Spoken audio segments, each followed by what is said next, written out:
In the heart of a quiet town, there stood a bookstore with a name that didn't quite fit the suburban charm, echoing fates.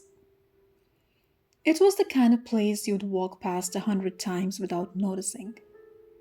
But once you stepped inside, something felt off, like a chill that crept under your skin. One rainy afternoon, I found myself seeking shelter in this peculiar bookstore. The bell above the door chimed as I entered, and an old man with a stooped back greeted me. His eyes, pale and weary, peered over the rim of his glasses. I roamed the narrow aisles, running my fingers along the spines of dusty books that seemed to have witnessed the passage of time.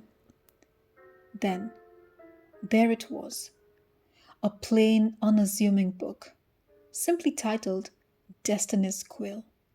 No fancy cover, no elaborate design. It felt like a forgotten relic amidst the grandeur of ancient tales. The old man, who I assumed was the owner, approached me with a knowing smile. "That book writes destinies," he said, with a voice, a low murmur that sent shivers down my spine. I chuckled at the absurdity of the claim, but decided to buy it anyway. Maybe it was the mysterious atmosphere of the store that intrigued me. Little did I know, Destiny's Quill was about to turn my world upside down. As I opened the book for the first time, blank pages stared back at me. Skepticism tugged at the edges of my curiosity. The old man assured me that the words would appear when the time was right, and with a raised eyebrow, I left the store with the book in hand. Days passed and the book remained stubbornly empty. I chalked it up to an old man's fanciful tale and forgot about it. Until one gloomy night, as I lay in bed, flipping through the pages absent-mindedly, I noticed words forming before my eyes. The sentences described mundane events at first: what I would have for breakfast, the color of my neighbor's dog.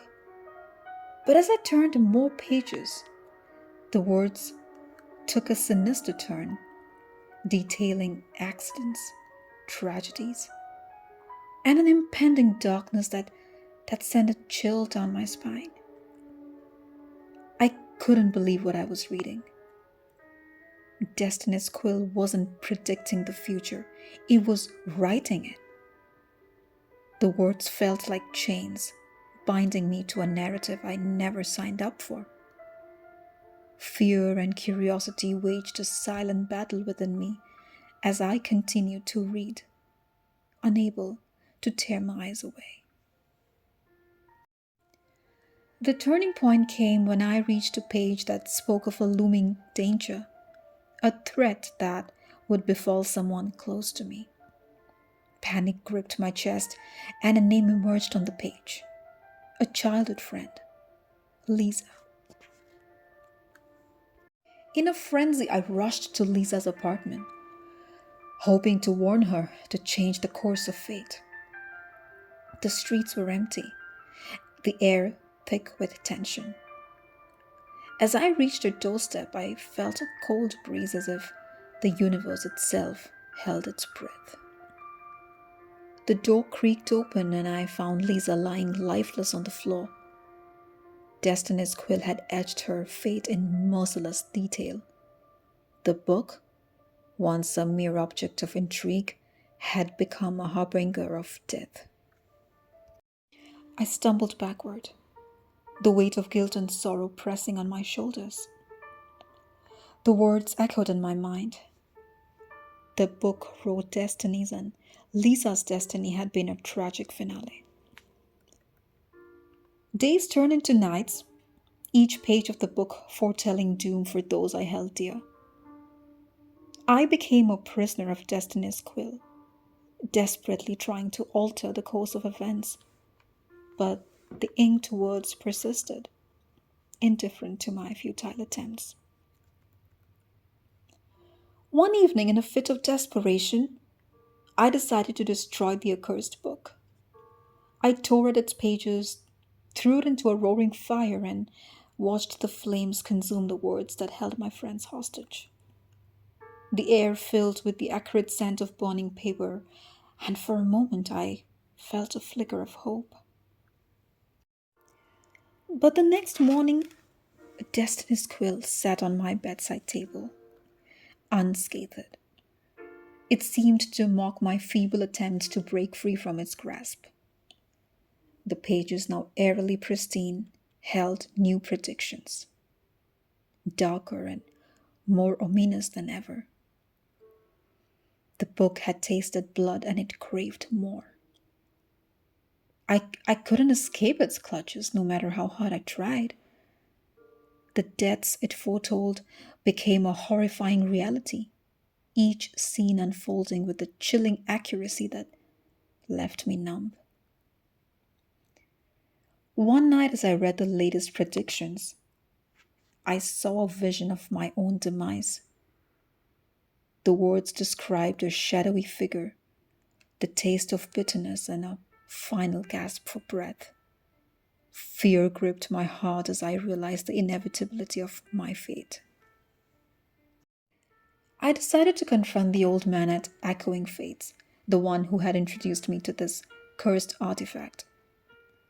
The bookstore seemed darker, the shelves lined with the weight of untold stories. The old man, his eyes now hollow, listened to my tale of woe. "You cannot escape the quill's design," he murmured, his voice carrying the burden of centuries. "It writes destinies, and destinies must be fulfilled." Desperation and anger bubbled within me. I demanded a way to break free from this twisted narrative, to rewrite the course of my life. The old man sighed, revealing a truth that hung heavy in the air. "There's a price for meddling with fate," he said, pointing to the empty pages of the book on the counter, a book that bore my name. The realization struck me like a bolt of lightning. Destiny's quill wasn't just a tool of foresight, it was a weapon, a relentless force that demanded sacrifice. The deaths it predicted weren't accidents, they were offerings, a toll paid to keep the delicate balance of destiny intact. With a heavy heart, I accepted my fate, knowing that I was but a puppet in the hands of a malevolent quill. As I turned the pages of the book that bore my name, the words unfolded a narrative of tragedy, despair, and an inescapable end. Destiny's quill had become my master, and as I succumbed to the inevitable, I couldn't help but wonder how many others had fallen prey to its sinister ink. Their stories etched in the pages of a book that wrote destinies with a pen dipped in the blood of those it claimed.